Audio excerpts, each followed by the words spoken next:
So yun mga kamaster, nagbabas ako ng kalakal dito kasi nga napakadami na. Ayun, ito yung mga parts ng motor ng washing na mga naipong ko.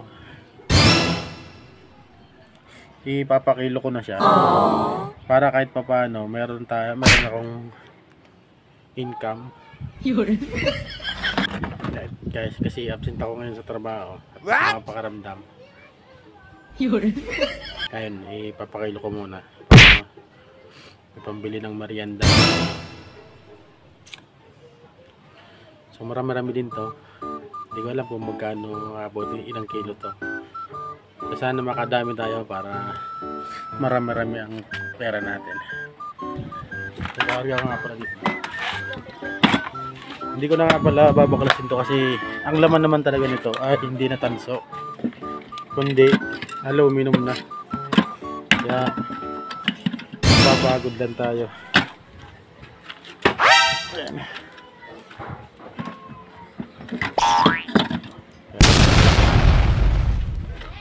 Ayan. Bakal pa.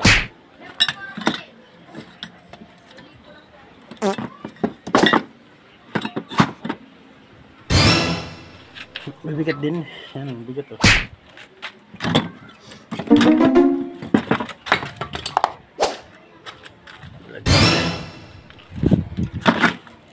What? Ito yung mga kalimitan, motor ng wash.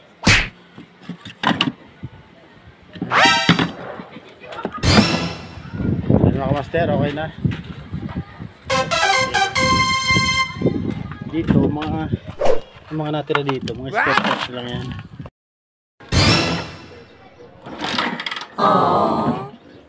Ayun, ito gagawin natin kasi mayroon tong top box.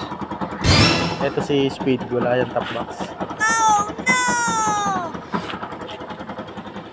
A few moments later. At ito na mga kamaster, tinitimbang na yung motor na kalakal natin. At tumibang siya ng 20 kilo. Sa inyo ba mga kamaster, magkano kilo?